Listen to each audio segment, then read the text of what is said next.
Hola a todos.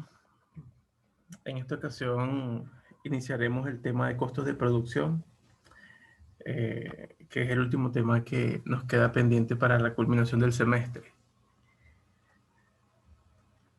Bien, inicialmente vamos a partir de unas definiciones de costos. Esta presentación la tienen de todas formas en el site de la asignatura. Bueno, Ludwig von Mises definía el costo como todo aquello a lo que es preciso renunciar para obtener objetivos. De manera que al costo se le atribuye la satisfacción de la que se es preciso privarse para conseguir un fin. Nótese que hay un argumento implícito en cuanto a la utilización de recursos para un objetivo y lo que implica todo a lo que se debe abandonar, es decir, el costo de oportunidad. Adicionalmente, siempre se busca diferenciar las definiciones de costo desde el punto de vista económico con otras visiones. En este caso tenemos los costos contables, como la erogación que se representa en los libros de la adquisición de un artículo o de un bien. Y vemos aquí una presentación de lo que sería un estado de resultados, diferenciando los conceptos de costos contables versus los económicos. Desde el punto de vista contable, los costos de producción ayudan a evaluar el desempeño, es decir, nosotros tenemos costos de producción versus ventas, costo de producción versus utilidad. Podemos obtener los cocientes de la relación de costos sobre las utilidades y evaluar el desempeño. No obstante, esto no nos ayuda a decidir la mejor combinación de recursos, que ese sería el punto de vista económico. El costo de capital se ve como la función del valor de la maquinaria y equipo según libros. La maquinaria y equipo menos la amortización o la depreciación acumulada. Desde el punto de vista de la economía, el costo de capital depende de oferta y demanda de mercado, no de los registros según libro. Y finalmente, la utilidad neta, de acuerdo a la visión contable, es el excedente de la operación. Es decir, tenemos ventas, los costos, las depreciaciones y todos los gastos incurridos en la operación y al final tenemos un excedente que es la utilidad neta. Esta utilidad neta, desde el punto de vista económico, es lo que llamamos el costo del empresario. Es decir, esto es lo que le cuesta a la sociedad un empresario que es quien organiza los recursos, quien tiene la visión y lleva la producción al mercado.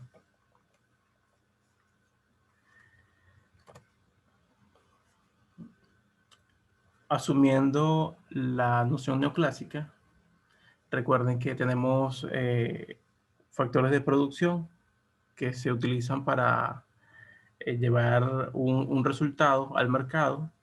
Estos factores de producción son homogéneos y se comercian en mercados competitivos, es decir, no existe posibilidad de que los factores de producción sufran de asimetrías de información o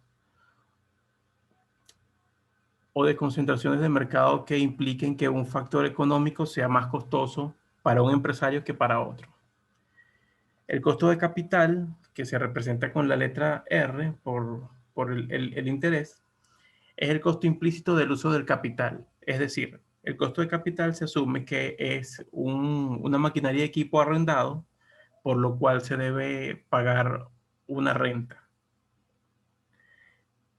Esta renta es el costo implícito de su uso. Es decir, si yo no arrendo ese capital o yo no invierto en esa maquinaria de equipo, yo podría utilizar ese dinero, el cual me daría un rendimiento en el mercado. Ese rendimiento en el mercado es el costo implícito de utilizarlo. Es decir, es el costo de oportunidad de utilizar el capital.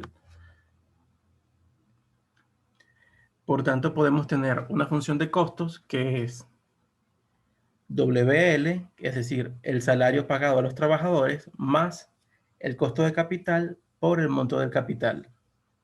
Aquí tenemos la descripción. W es el valor del trabajo, es decir, el salario en por horas hombre.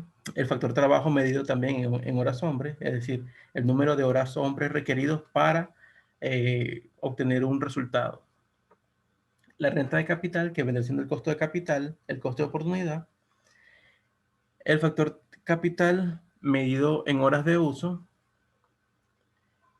Y la conjunción de estos es la que nos da el costo total de producción. Siempre se debe diferenciar entre el corto plazo y el largo plazo, al igual que lo hicimos en los temas relacionados con la producción del empresario. En este caso, el corto plazo implica que al menos un factor va a ser fijo y por tanto implica que su costo va a ser constante en todo el proceso productivo. Tradicionalmente se utiliza el capital como ese elemento que es fijo. Por tanto, el costo del capital va a ser un monto fijo. Es decir, yo tengo una maquinaria de equipo que son las que se adquieren para iniciar el proceso productivo. Esta maquinaria de equipo no se puede modificar, no se puede variar, y no puedo duplicarla, no puedo reducirla en un tercio o a la mitad. Y el costo de esta maquinaria, del número de unidades de maquinaria y equipo que poseo, va a ser constante durante el tiempo en el que yo pueda al menos modificar esa cuantía o esa capacidad instalada. Entonces tenemos un costo dividido entre mi costo fijo, que va a ser este costo de capital, y mi costo variable, que va a ser la conjunción entre el número de horas hombre que estoy empleando en el proceso productivo por el valor o el salario que les debo cancelar por esta cuantía. Ahora bien, sabiendo que un nivel de producción en particular, un nivel de producción específico implica una función de producción de la utilización del capital, siendo fijo, y la utilización o el empleo del trabajo, sabemos entonces que el costo total de esta función, de este nivel de producción, implica el costo de la utilización de estos factores. Es decir, un nivel de producción determinado se obtiene cuando se emplea un nivel de capital y un número de horas hombre. Por tanto, el costo total de ese número de unidades producidas es igual al costo de utilizar ese nivel de capital y ese número de horas de trabajo. Si nosotros partimos este, de este supuesto que hemos hecho, tenemos nuestra función de producción, tenemos las cantidades producidas y el nivel el número de horas hombres empleados. Yo puedo bien invertir esta función de producción y obtendré mi función de costos. ¿Cómo logramos eso? Pues si la función de producción es el número de producto obtenido por las horas hombres empleadas, asumiendo un capital fijo, yo puedo voltear los ejes y tener aquí el trabajo y aquí el capital. Perdón, y aquí el producto obtenido. Y el trabajo lo que hago es multiplicarlo por el salario. Fíjense la diferencia con la curva anterior. Tengo aquí el producto obtenido a consecuencia del número de horas hombres empleadas. Si yo volteo los ejes, tengo el producto y aquí tengo el número de horas hombres empleadas multiplicadas por el salario. Esto me daría entonces mi curva de costo, en este caso de costo variable porque es a consecuencia del número de horas empleadas. Es la misma función de producción invertida, o mejor dicho, invirtiendo los ejes. La diferencia entre mi costo variable y mi costo fijo va a ser el costo de capital. Mi costo de capital lo que hace es desplazar mi curva de costo variable hacia arriba y tenemos mi curva de costo total.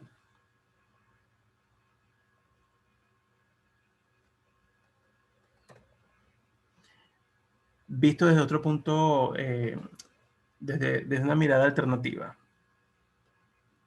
Si nosotros tenemos en un eje el capital, los distintos niveles o stock de capital que podamos tener, y tenemos en el eje de las abscisas numerosas horas hombre que podemos emplear, lo que significa que hay distintos pares de capital y trabajo que se pueden utilizar para un nivel de producción Q1, lo que significa que esta curva que estamos viendo la vamos a llamar isocuanta. La isocuanta es las distintas combinaciones de capital y trabajo que me reportan un nivel de producción. En este caso, mi nivel de producción es Q1. Y adicionalmente tenemos unas isocostos. Estas isocostos que vemos aquí, esta línea roja, es nuestra isocostos, que es las distintas combinaciones de capital y trabajo que yo puedo utilizar para este nivel de costos. Es decir, yo tengo esta restricción en costos y puedo utilizar las distintas combinaciones de capital y trabajo que no me sobrepasen esta restricción. Una empresa inicia un proceso productivo, para lo cual tiene que comprar o arrendar una maquinaria de equipo. En este caso, casos I. Y para obtener el nivel de producción Q1, pues la combinación sería con L1. Estaríamos produciendo en el punto A esa combinación. La maquinaria de equipo es indivisible, es decir, yo no puedo comprar 3/4 de maquinaria o 6/8 de maquinaria, se compran por unidades, son indivisibles. Entonces, lo que ocurre en este caso es que mi capital es fijo, es decir, es esta línea pespunteada, y yo puedo ir incrementando las horas hombre para obtener mayor nivel de producción. Entonces, iniciamos en el punto A. Fíjense que la pendiente de mi curva, mi isocostos CTC', esta que está acá pespunteada, es mucho más inclinada que mi isocostos CTC1. Lo que implica, acá está, lo que implica que el costo de capital o la relación entre el costo de capital sobre el salario es mayor que la productividad o el producto marginal del capital sobre el producto marginal del trabajo. Es decir, yo estoy restringido por esta isocosto, la línea roja. No obstante, estamos produciendo en el punto A, en un punto mucho más inclinado que el punto óptimo que sería mi tangencia con la isocostos, que sería el punto B. Esta empresa, para poder llegar a un nivel de producción eficiente, debe incrementar la producción e incrementar el número de horas hombre utilizadas. Como lo vemos aquí, estamos con el mismo nivel de stock de capital e incrementamos el número de horas hombre empleadas. Ahora nos ubicamos en el punto de tangencia entre la isocuanta y la isocostos. Eso significa que las relaciones de productividades marginales de la isocuanta es igual a las relaciones de precio de los factores de la isocostos. La relación de productividades marginales de la isocuanta es la pendiente de la isocuanta. Y la relación de precio de los factores es la pendiente de la isocostos. Cuando se produce esta igualdad, la empresa está obteniendo una relación de productividades marginales de sus factores que iguala a la relación de precios de mercado. Es decir, está obteniendo un rendimiento de sus factores productivos que iguala al costo de estos factores en el mercado. Esto es lo máximo que puede obtener de ellos y por tanto está a un nivel de producción eficiente. ¿Qué ocurre si la empresa intenta incrementar su nivel de producción con este capital dado, aumentando el número de horas hombre? Seguimos con nuestro nivel de capital K sub I, y en vez de L', aumentamos la producción, perdón, en vez de L2, aumentamos el número de horas hombres a L3. Estamos en una isocuanta Q3 que asumimos es superior a la isocuanta Q2, la anterior, pero nos ubicamos en una isocostos que es la isocosto 4, CTC4, que a todas luces es superior que a la isocosto CTC3. Esta isocosto CTC3 sí es tangente a mi isocuanta Q3, lo que significa que yo podría llegar a este nivel de producción Q3 utilizando menos trabajo, lo que me reduciría los costos de producción, pero para ello debo aumentar el capital instalado, mi stock de capital. Fíjense cómo lo dice acá en la nota. La pendiente CTC', esta que está acá, que sería en nuestro punto C, es menor a mi CTC3, que sería mi punto, mi isocosto, digamos, en el punto eficiente, en el punto D. Esto implica que la productividad marginal o las relaciones de productividades marginales del capital versus el trabajo es menor que la relación de precios de los factores del capital sobre el salario. Por lo tanto, para minimizar los costos, debo ubicarme en el punto D, incrementar el stock de capital, lo que me desahoga el trabajo y puedo reducirlo. Visto en resumen, tenemos un stock de capital casos I, inicio con mi número de horas hombres L1, estoy por encima del punto eficiente. Fíjense que la tangencia sería un poco más abajo. Yo incremento el número de horas hombres manteniendo mi capital, mi stock de capital constante. Me ubico ahora en el punto B, aumento mi número de horas hombres a L2. Ahora me ubico en el punto eficiente de la producción. Sin embargo, quiero aumentar mi producción pasando ahora a la isocuanta 3. Aumento mi número de horas hombres, lo que me estaría saturando el capital. Por lo tanto, me estoy ubicando en una isocosto superior, pudiendo llegar a mi isocuanta 3 con un capital más alto, lo que me reduciría los costos totales.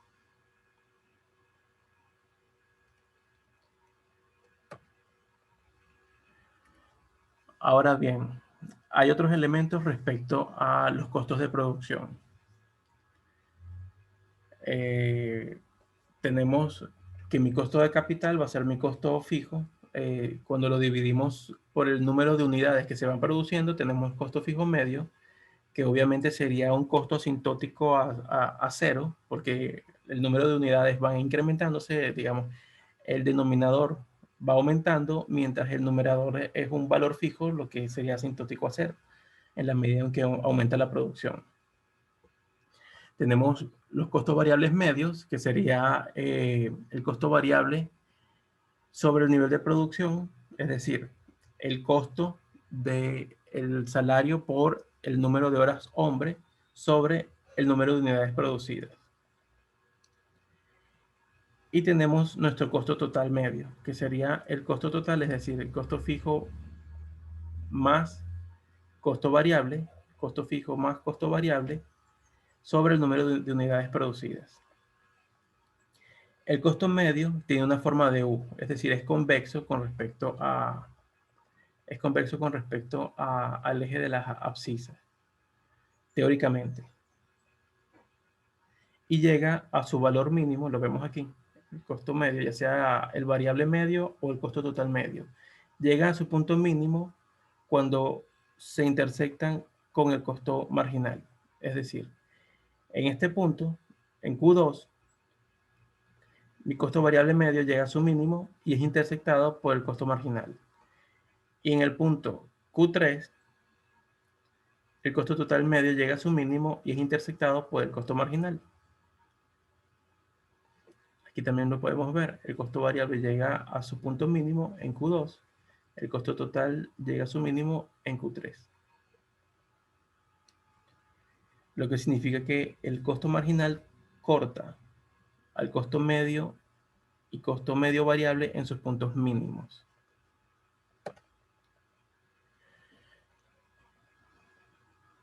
El costo marginal posee una relación con el costo medio total que nos determina de alguna manera las fases en las que se encuentran los costos. Cuando el costo marginal es igual al costo medio, cuando hablamos de costo medio estamos hablando del costo medio total. El costo medio se encuentra en su mínimo, como lo vimos aquí.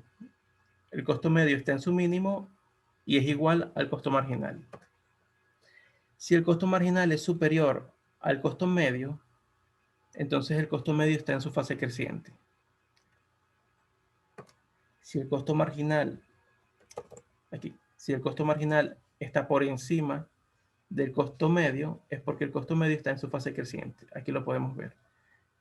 Luego de que se igualan, el costo medio empieza a crecer. Anteriormente venía descendiendo, se iguala el costo marginal y luego empieza a crecer. Cuando el costo marginal es inferior al costo medio, el costo medio se encuentra en la fase decreciente. Aquí lo vemos. El costo marginal está por debajo del costo medio. Significa que el costo medio se encuentra en su fase decreciente.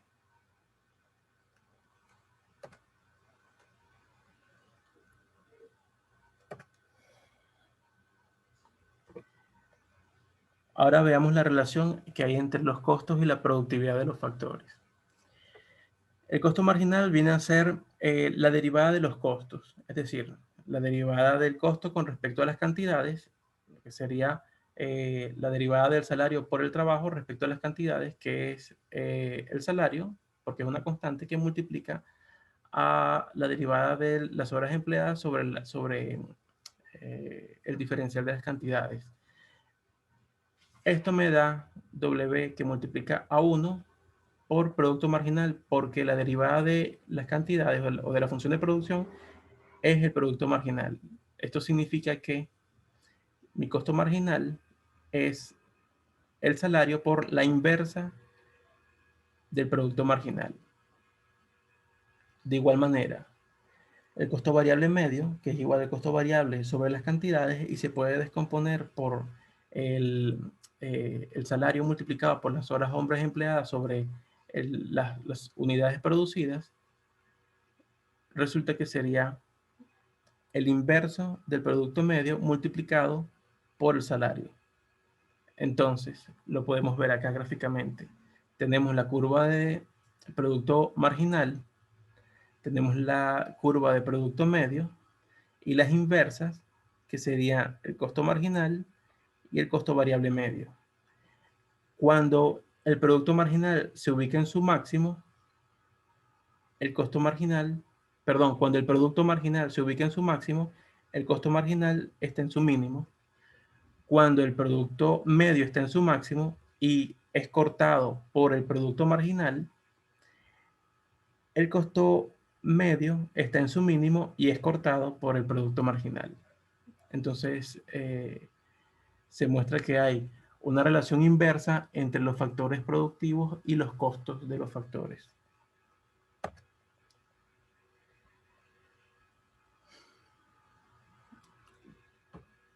¿Cuánto tiempo lleva? Voy a pararlo hasta acá y continuamos con costos total, con los costos a largo plazo en un segundo video.